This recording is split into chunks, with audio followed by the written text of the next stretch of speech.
when my wife of 10 years tossed her phone on our marble counter and declared, "I'm going to Vegas with Lauren, and it's not up for discussion." Her icy tone cut deeper than any argument we'd ever had. Her smug smile hid a secret that would unravel our perfect Scottsdale life. What I did next turned her carefree getaway into a reckoning she never saw coming. Let me take you back to that April evening when the cracks in our marriage became impossible to ignore. The announcement that shattered the silence was a warm April evening in Scottsdale, the kind where the desert air carries the faint scent of blooming cacti. Our modern home in a gated community glowed under the sunset, its sleek lines and glass walls a testament to the life we'd built over a decade. I was at our kitchen island, debugging code on my laptop, the hum of the AC blending with the soft jazz Claire loved. She sat across from me, her dark hair pulled into a loose bun, scrolling her phone with an intensity that set my nerves on edge. Claire and I had been married for 10 years, our routine as polished as the granite beneath my coffee mug. Mornings were for work, me at my tech startup, her at a luxury real estate firm. Evenings were for us, catching up over wine or planning our next adventure. But lately her warmth had cooled, her smiles forced. That night she looked up, her green eyes sharp, and said, "Ethan, I'm going to Vegas with Lauren next week. It's not up for discussion." The words landed like a slap, her tone final, her expression daring me to challenge her. Lauren was her old college friend, a serial dater who thrived on chaos and Instagram likes. I set my laptop down, my pulse quickening. "Vegas?" I asked, keeping my voice steady. "When? For how long?" "Wednesday to Sunday," she said, not looking up, her fingers still tapping her phone. "I need a break from all this." She gestured vaguely at our pristine kitchen, as if our life, our shared dreams were a cage. "How much is this costing us?" I pressed, thinking of the new office we were saving for. She rolled her eyes, tossing her phone onto the counter. "God, Ethan, why does everything have to be about money with you? I've already booked the flights and a suite at the Cosmopolitan." "It's done." "On our joint card?" I asked, my jaw tightening. We'd agreed to discuss big purchases, especially after last year's $5,000 patio remodel she'd insisted on. "You're so controlling," she snapped, standing. "I need this, Ethan. I'm suffocating here." Her voice dripped with disdain, as if our life was a burden she couldn't bear. I leaned back, studying her. The Claire I knew loved our quiet nights, our weekend hikes, our plans for a future family. But this Claire, defensive, secretive, dismissive, was a stranger. "Who else is going?" I asked, catching the flicker of unease in her eyes. "Just Lauren and some friends," she said too quickly. "You don't know them." That night I couldn't sleep.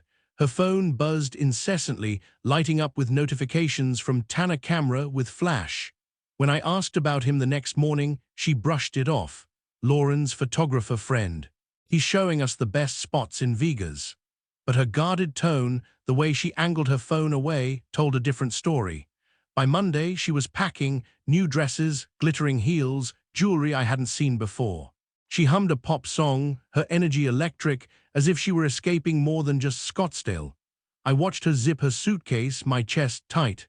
"Have fun," I said, my voice hollow. She smirked. "I will." The Uber pulled away, and I sat in our silent house, the jazz still playing.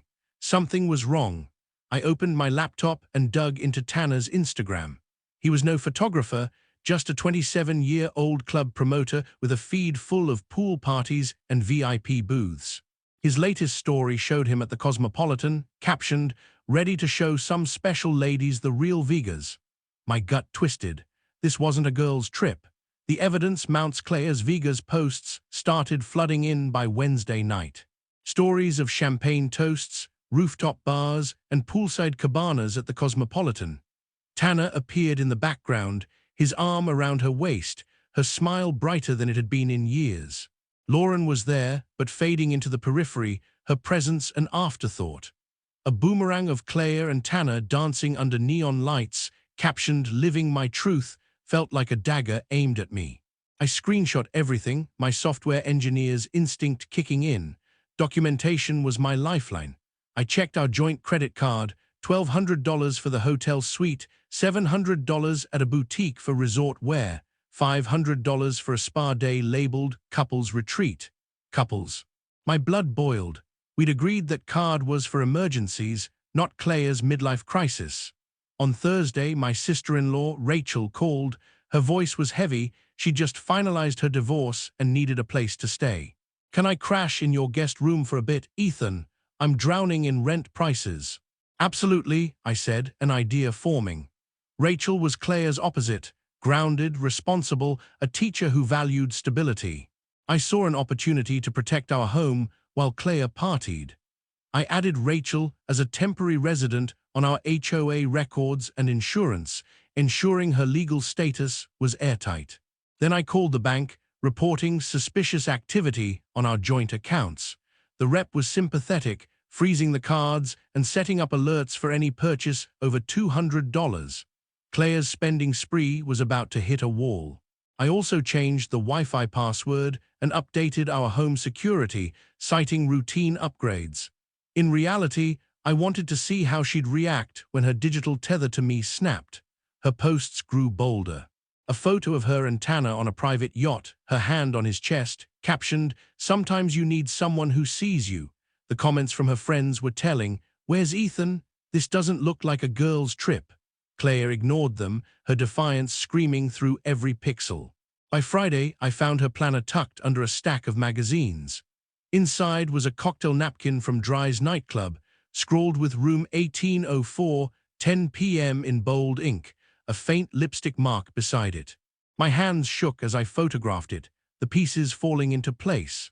I drove to my lawyer, Amanda Chen, a no-nonsense divorce attorney who listened as I laid out Claire's spending, her secrecy, her posts. "You've got a strong case for separation," Amanda said, reviewing the screenshots.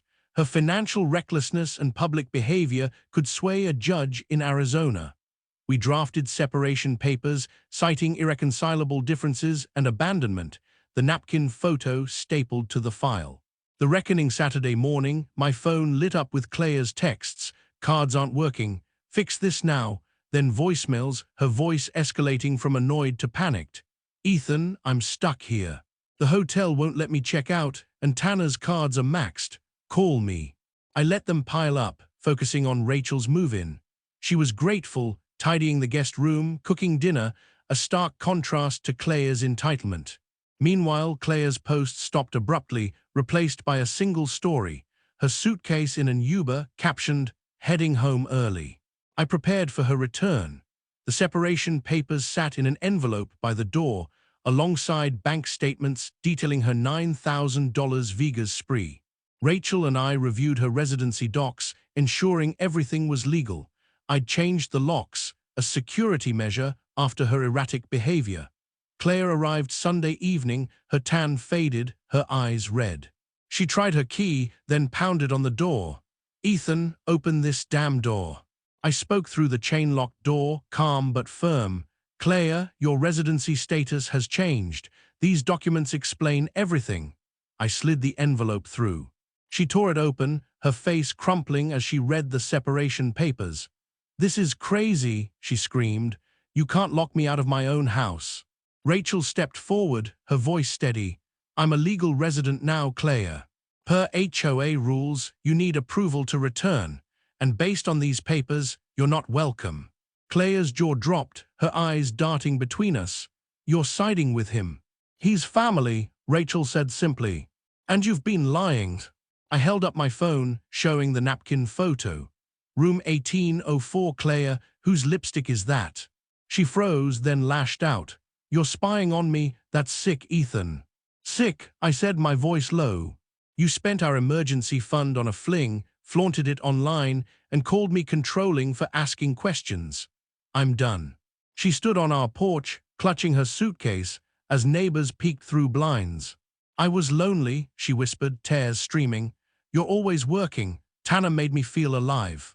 "Then stay alive somewhere else," I said, closing the door. A new chapter 3 weeks later, Claire was at her mother's, her calls unanswered. Rachel told me Tanner had ghosted her, unwilling to deal with the fallout. I started therapy with Dr. Patel, who helped me see Claire's gaslighting, her way of twisting my concerns into flaws. I'd been blind, but no longer. I finalized the separation, my lawyer leveraging Claire's documented recklessness. The house stayed mine, thanks to Rachel's residency and Arizona's laws. I sold Claire's luxury SUV, using the funds to pay down her credit card debt, a small act of closure. 6 months later, I'm dating Mia, a graphic designer who laughs easily and shares my love for quiet desert hikes. She knows about Claire, about the betrayal, and her honesty feels like a balm. Claire moved to Tucson, working at a smaller firm. Rachel says she's trying to rebuild, and I hope she does. But I'm building something new, something real with Mia. Sometimes I see Claire's car pass our street, slowing but never stopping. I don't look back. I've learned that love isn't enough without respect, and I'm finally free to demand both.